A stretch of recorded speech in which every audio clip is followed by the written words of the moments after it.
Hi guys, me again, back with you. Quite a lot's going on at the moment in my little world with this channel and everything, and lots of stuff coming through. So I thought I would just do a quick video just to let you know sort of what's coming through, and if you're interested or not, then you can look out for it. But had this little beauty come today. This came in the post today. It was sent from Hannants last Friday. Today is Wednesday, so it didn't take long to get here at all, really. They sent it on a tract 48. Great. So yeah, there it is. It's the Romfull Panzerwagen. I've done a review of it. It'll be coming up soon. It's only like 15-20 minutes long or something. But when I saw this, I just had to get it. It's got this.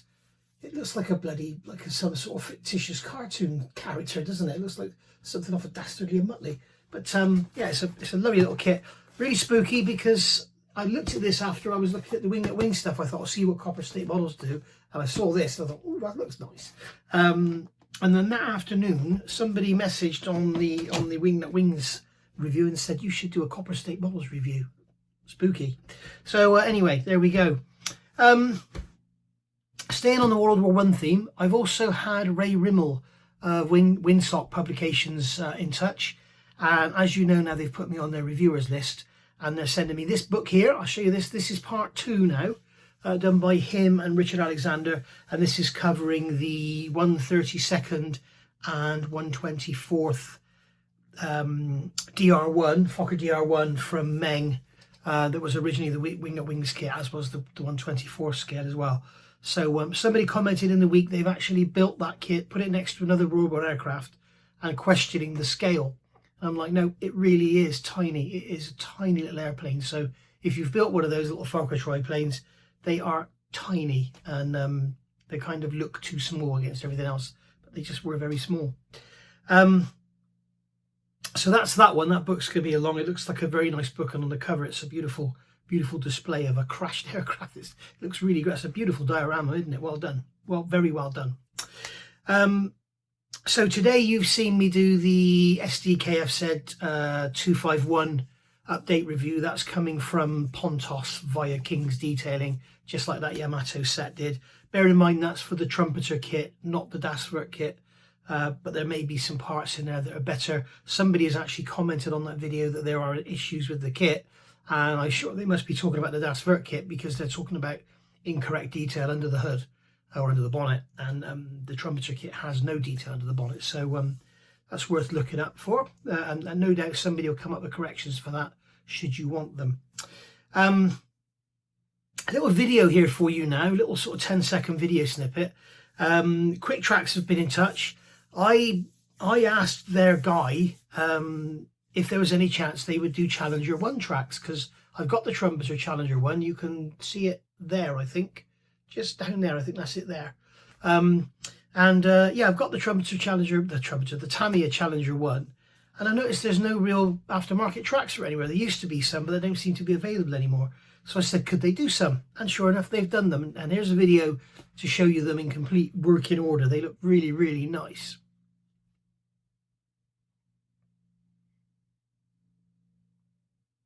Yeah, so yeah, really, really nice. Looking forward to getting those. I think they may even be in the post now. I'm not sure. But it will be very nice to get those. I think I've got the Tamiya Challenger 1. I think that's it just there, isn't it? You can see. No, it's not. It's down there somewhere. But I'd love to do the Challenger 1 to put on the back of the Scammell. But there don't seem to be any tracks available for it. It's got rubber band tracks in the box, and I don't like rubber band tracks. So there we go. So be looking forward to getting those. They look really, really nice. I must get that Chieftain finished as well. So much to do and so little time.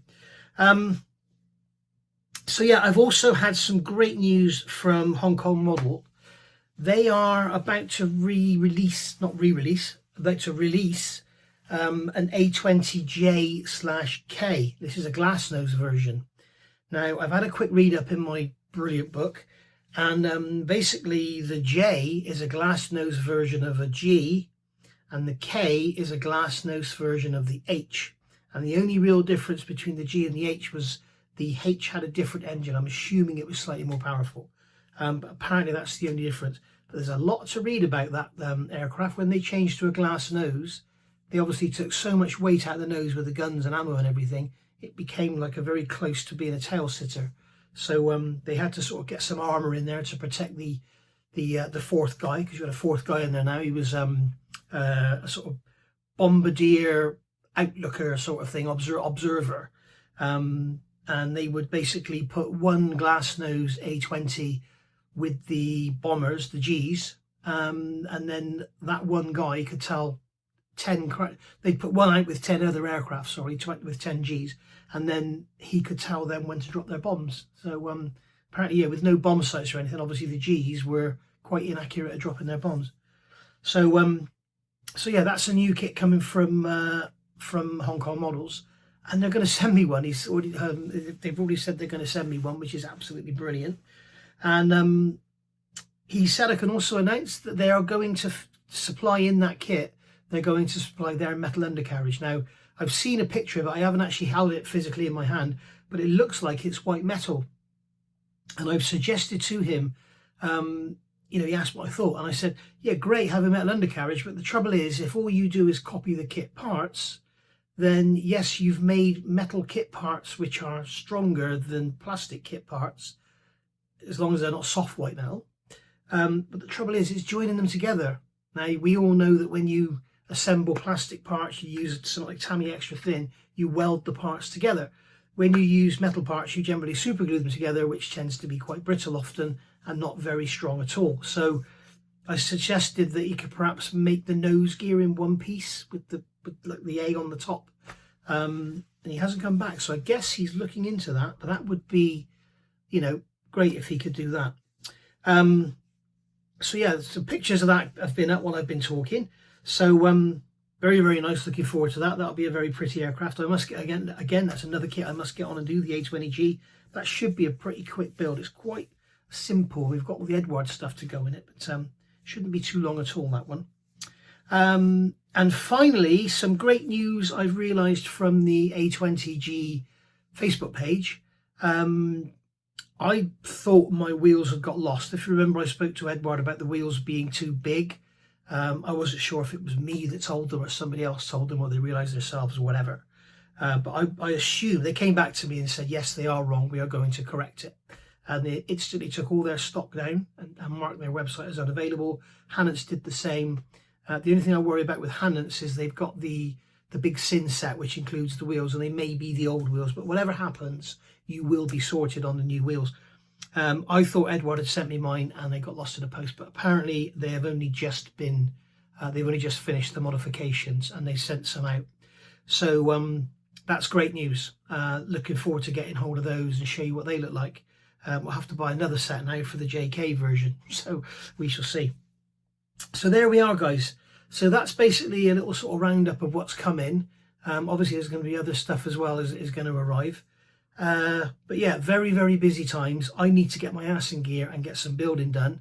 I'm so glad the Sea King, which is, you can see there, the Sea King is nearly finished. It's just some weathering now. It's all been flat coated and everything, and I've unmasked it and everything, so it's looking really nice. So yeah, I need to get my ass in gear and get that Chieftain and that Scamel finished and get on with something else, because I'm getting burnt out on them, to be quite honest with you. I need to do something small, I think. Maybe that thing, I don't know. We shall see. So thank you for watching. I'll see you all soon. Keep an eye out for the reviews, and if I've said anything that you think interests you and you haven't already, hit the notification bell down below and you'll get notified whenever I put a video out, which is every day at least once at the moment. So stay tuned, stay safe, keep modelling and stay happy. Bye for now.